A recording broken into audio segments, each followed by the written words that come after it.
straw on Chianti bottles, wine made by nuns, and bubbles with your pizza. This week, it's all about wine. Traveling the world to bring you delicious dishes, tasty beverages, and interesting experiences. This is the Destination Eat Drink Podcast on the Radio Misfits Podcast Network. I'm Brent Peterson. Welcome to Destination Eat Drink, the travel podcast for foodies. If you like food and travel, you've found the right place. And this week, I thought we'd look back at some of my favorite conversations about wine. After all, we're winding down the holiday season. 2024 is here, and wine is a big part of many celebrations. Also, we're in the middle of winter, and a nice hearty glass of red wine might be just the thing to take the chill off. But first, if you like food and travel, please consider supporting Destination Eat Drink with a one-time or recurring contribution. Believe it or not, it's expensive to keep this little operation going. Between the equipment, the website costs, communication costs, it all adds up. And your support is very greatly appreciated. To send me a couple of bucks, go to buymeacoffee.com/destinationeatdrink. And thank you very, very much. Okay, I'm ready for some wine from Croatia, from Italy, and even from Bolivia. So let's drink. Destination Eat Drink.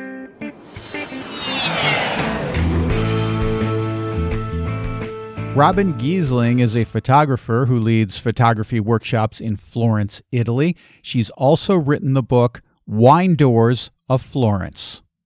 I did not know that the guilds were evaporated by the Medici family in the 1500s. Is this kind of a form of union busting? What was going on here? That's exactly how I explain them. You can think of them as like a modern union, and they were all there was a separate guild for each kind of artistry and industry, if you will. So there was a silk guild, a wool guild, an iron workers guild, and a winemakers guild. And they were all kind of very familial in their membership. Like you had to show ties to family and in history to be able to be a member. And some of these more noble families that had either a broader scope to their family production that were like, hey, we can't get into these guilds that we have product for without having to pay them, without having to take a cut and all of these things. How can we make more money?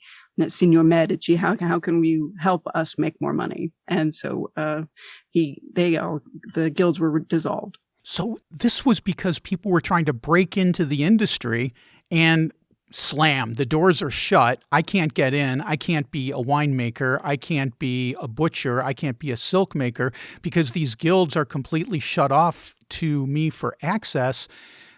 Medici's, let's get rid of these, and it's going to be wide open. That's fascinating. I had no idea that was going on in Renaissance Florence. So these wine doors open up so that folks can sell their wine directly to consumers. Describe what these wine doors look like for people who can't see them right now as we're talking. Sure. So for the older set, you probably recall the straw-covered wine bottle that was from Italy that, in the 70s, you'd stick your candle in and the put on the bottles, table. Yeah. Exactly. So those are actually historic Chianti bottles, though that was part of the way things were done, because that shape and that straw had a very specific purpose. Like if you can Google the Florentine fiasco, just like we use the word as, oh, that's a great fiasco. The word in Italian is fiasco, spelled exactly the same way. And so that's what the bottle is called. And that shape meant that, like, if you stacked four together on their bottoms, you could flip one fiasco over and put it on top. And the straw acted as Renaissance bubble wrap, if you will. So it protected them from breaking. And then they could, that's the word. It's the caromatto, Carromatto, the caromatto. And you could see hundreds of these fiaschi bottles stacked up. And that's how the Chianti was transported. So if they've done this production in the countryside and they've put it all in the fiasco, the little door is no taller than a fiasco bottle. and is just about as wide as a fiasco bottle. So it's flat on the bottom and then just a little round door. Like, so any other like big building door you would see in Florence is round on the top. It's not two squares usually. It's usually round. And so they would have these little wooden doors that you would knock on. They would open the little door. There would be just enough space to take your money and to push that little bottle through. Ingenious, right? I love the idea that this straw was used to transport the bottles. I didn't think it had a use. I just thought it was charming looking and, would be something fun to stick on the table. But they had a purpose. Of course, they had a purpose. So these wine doors are being used. Folks are getting their wine that way. The story that I heard was that it was kind of an early way of to create social distancing. In other words, if there was a plague going around, you would do this in order not for two people to come in close contact. Is there any truth to that story that I heard? I think since kind of what made these things, I'll say, break and become popular during COVID was that there was one source found where someone had written an entire book about all of the various plagues. And I've been sent all the articles and I've read all the articles, and it's been kind of a journalistic game of telephone of watching the facts morph and change. So a lot of people in some of these articles have talked about the plague. And so the plague, when we think of the plague, that's 1300. That's too early. 200 years earlier. Right. And then so there was a second round of plague about this time, and so some of these articles say they were created for the plague, but that's not true. They were already in existence when this second round of plague came through, and it was just conveniently used at that time. They're like, oh, hey, great, this is perfect. We don't have to see anyone that may be sick. But still, wine was, much like beer in Germany, wine was still cleaner drinking than the water. You were healthier drinking the wine than whatever might be in the water. So wine was still very much a needed product and not a luxury product at that time. So yes, they were taking their little door and they were putting their money in the scoop and then taking their scoop back out and washing their scoop with vinegar to avoid any contagion that they might have. So it was actually also pretty fascinating that they had an understanding of how contagion was passed without really even understanding what germs were. You brought up an interesting point, Robbin, the fact that the water really wasn't safe to drink. So folks would drink wine, in Italy at least, would drink wine instead. And I read somewhere that people would drink up to a liter of wine a day. And I'm like, what a wine paradise that must have been. That's true. But we also have to think about that modern winemaking has increased the alcohol content significantly of what they were drinking then. They were literally just crushing grapes, like how wine was, say, invented was the Greeks had put a bunch of grapes in a terracotta pot, put a lid on it, and then those natural yeasts that were on the skins started the fermentation process. So when they took the lid off and got their grapes out and they just had this juice in the bottom, they're like, oh, hey, I got a little buzz. But that might have been half the alcohol content that we have now with modern winemaking. So drinking a liter then is probably not as exciting as it sounds. So we're talking not 12 to 14%, maybe 6 to 7%. Maybe a strong equivalent to like a strong beer. So, okay. So this is going on during the Renaissance. You've got all these wine doors. Folks are selling wine directly from the makers to the consumers. When did they fall into disuse?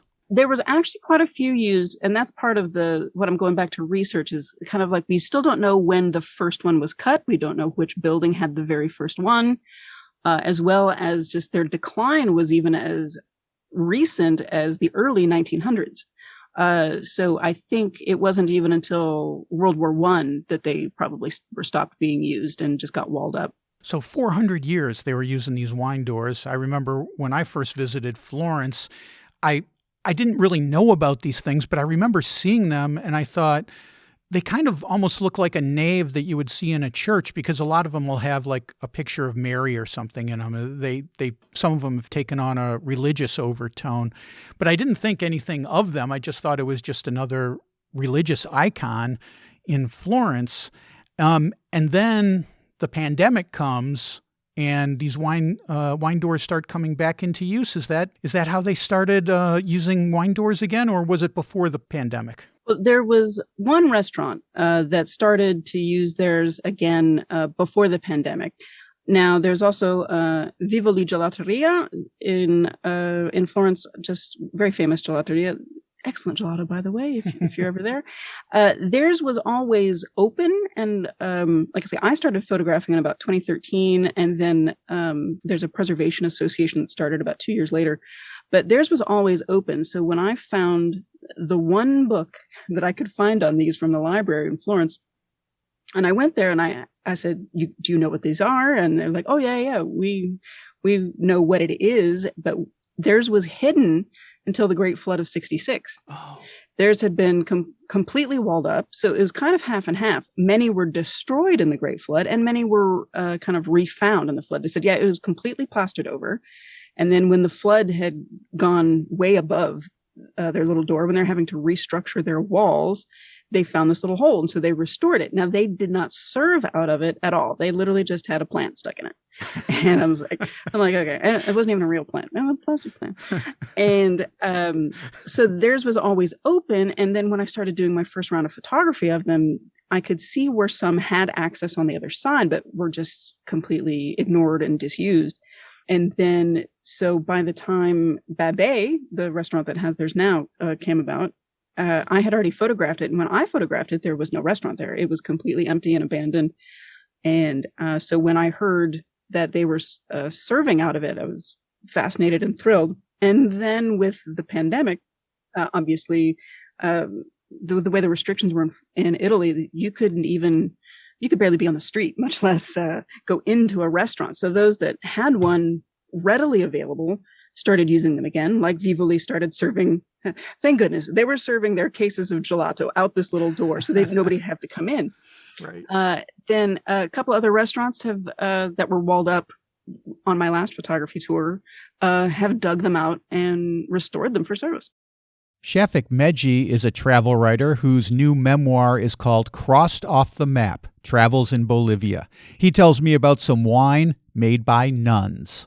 One of the stories that I loved reading about, Shafik, in your book was the nuns of Madres Clarisas, because I love it when the nuns make baked goods to sell to, supplement their incomes. And this is a case where they're selling cookies and cakes and also selling their wine. Tell me about these nuns, and did you get to try any of their wine? Yeah, no, absolutely. This was kind of in some ways quite a small moment on my many years of traveling in Bolivia, but it stuck with me because it's such a kind of charming moment, really. So it's in the hillside town of Coroico, which is at the end of the world's most dangerous road. I'm using air quotes for the world's most dangerous road there. But it's a resort town. It was once a gold mining center, and it's in this beautiful kind of bucolic location overlooking rolling hills, balmy weather, and it's a lovely place just to go and hang out for the weekend, and go swimming and go hiking. But if you go there, and lots of travelers do, you've got to go to the local convent. As you say, it's the Madres Clarisas, which is just opposite, like a little bar. Good. You go down a little flight of steps, and there's a little buzzer on the wall, and you ring it. You wait for a moment, and then a door opens, and there's a small counter. And when I visited, there was a beaming elderly nun with a real shock of white hair. We had a little bit of a chat, and I said, "Oh, I've heard you sell wonderful cakes and biscuits." And she said, "Oh, you've come a bit too late. We've sold out, but we've got some homemade wine." So sadly, I never got to taste the cakes and the biscuits, which by reputation are absolutely delicious. But the wine was was delicious, I have to say. And I think particularly with when I drank it with beautiful views as well of the kind of the subtropical Yungas region. But yeah, it was a charming moment, and anyone that passes through Corico, which is a lovely place just to kick back for a few days. Yeah, go and visit the nuns. You won't be disappointed. The wine always tastes better when you've got a beautiful view or a nice atmosphere, I think. You've mentioned the wine a couple of different times in a couple of different places. I don't think I've seen Bolivian wine in my local liquor store, but Bolivia's right next door to a couple of big wine producing countries, so it makes sense that there would have the proper terrain. They've got hilly climates where they could grow vines. Is there a lot of wine drunk in Bolivia? Do the locals like it, or does this go out to other countries? Yeah, so there is certainly a local market for wine in Bolivia, not quite as big as in neighbouring Chile or Argentina, and there is also a wine industry in the country. It's much smaller than its neighbours. Very little of it is exported, and certainly very little of it is exported kind of beyond South America, sadly. But a lot of the wine is really, really good. Inevitably, Bolivia has some of the highest vineyards on earth. Bolivia is a high altitude country, so it has an awful lot of highest things in the world in its borders. But it has, and that region is very close to Argentina. The kind of the northern Salta Cafayate region of Argentina, which is one of the big wine producing areas. So it produces good reds and good whites as well. And there's also a slightly smaller wine industry over towards the east of the country. There's like another town called Samaipata, which is, it feels like heaven on earth, really. It's a very friendly, beautiful place that you end up going there for a few days and you end up spending a month.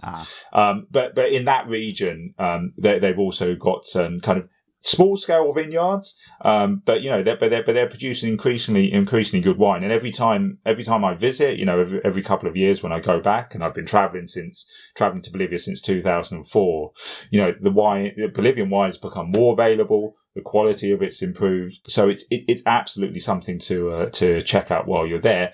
The trouble is, it's often a little bit more expensive than wine from Chile and Argentina. But it's definitely worth checking out. Katie Parla is an award-winning author, podcaster, and foodie travel guide based in Italy. Her latest book is Food of the Italian Islands. She talks about pairing wine with pizza in Rome. Speaking of combinations, in the U.S., typically we have beer and pizza. In Rome, would we have beer with our pizza, or would we have wine with our pizza? Or is it up for grabs at this point? There's always the option of both. I think customarily people always go for beer.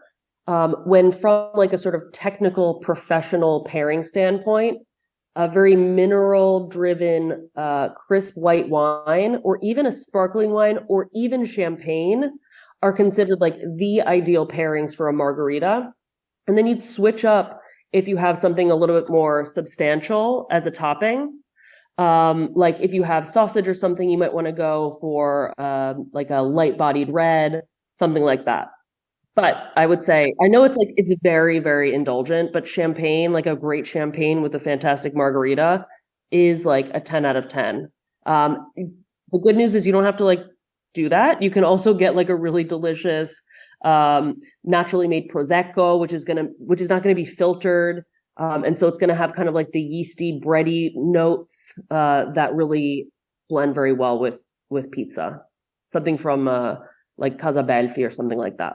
You're kind of blowing my mind right now, Katie, because I can't tell you how many pizzas I've had in my lifetime because it's uncountable, but I've never even considered having champagne or a sparkling wine, Prosecco, Cava, any of that with pizza. It never even entered my mind. And now that you say it, I'm like, of course, that would be a great combination. Bubbles are always a good idea. Yes. That's going to be the new mantra. Bubbles are always a good idea. Put that on your merch. Cameron Hewitt is a travel writer for Rick Steves Europe. He's written guidebooks to several countries in Europe, and he tells me about wine in Croatia.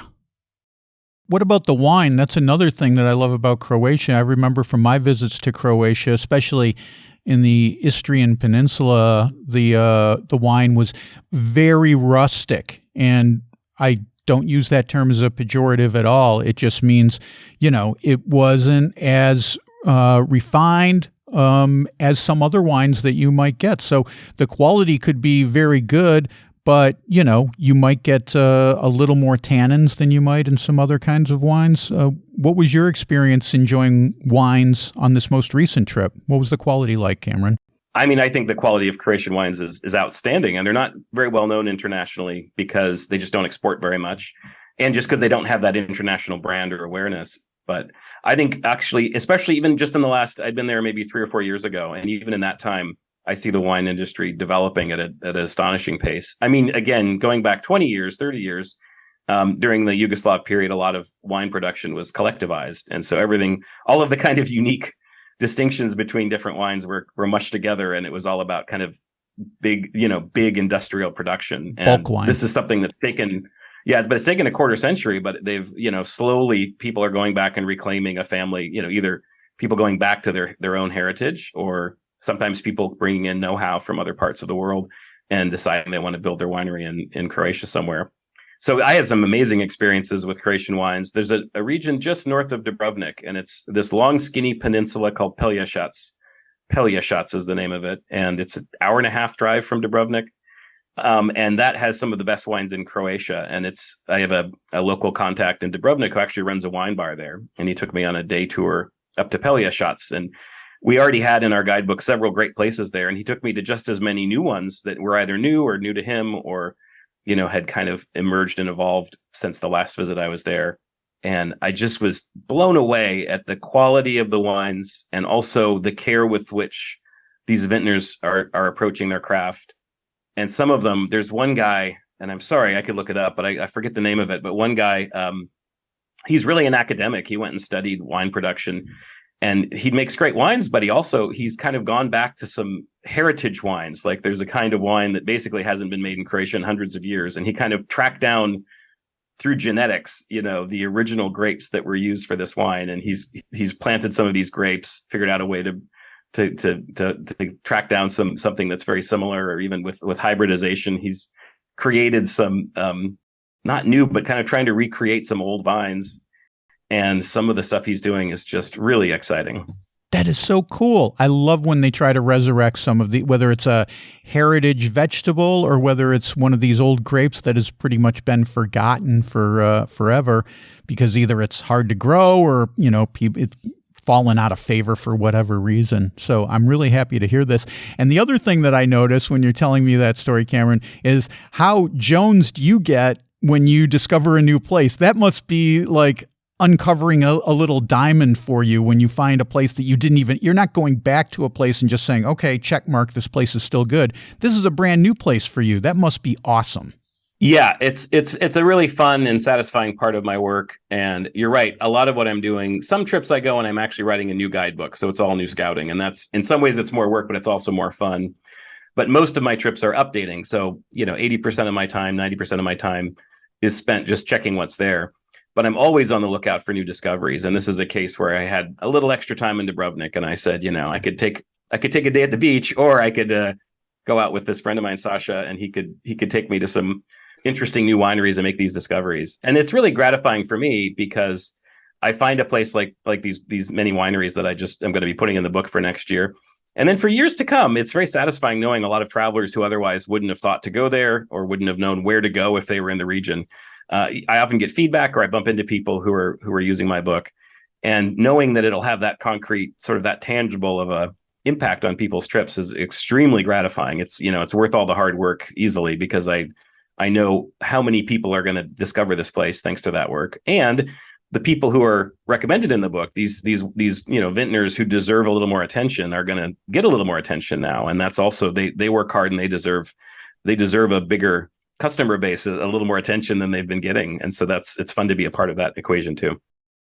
Okay, that's Cameron Hewitt. His latest book is his memoir, The Temporary European, Lessons and Confessions of a Professional Traveler. I've got a link to Cameron's website as well as all my guests in the show notes at radiomisfits.com/DED 266. Well, that's it for this week. Next week, Darlie Newman returns to the show. She tells me about the new season of her TV show, Travels with Darlie on PBS, and all the great food she had in a place you might not consider for a trip. So don't miss that. Until then, get over to destinationeatdrink.com. I just posted a new story about an amazing bar in a 16th century building in Beja, Portugal.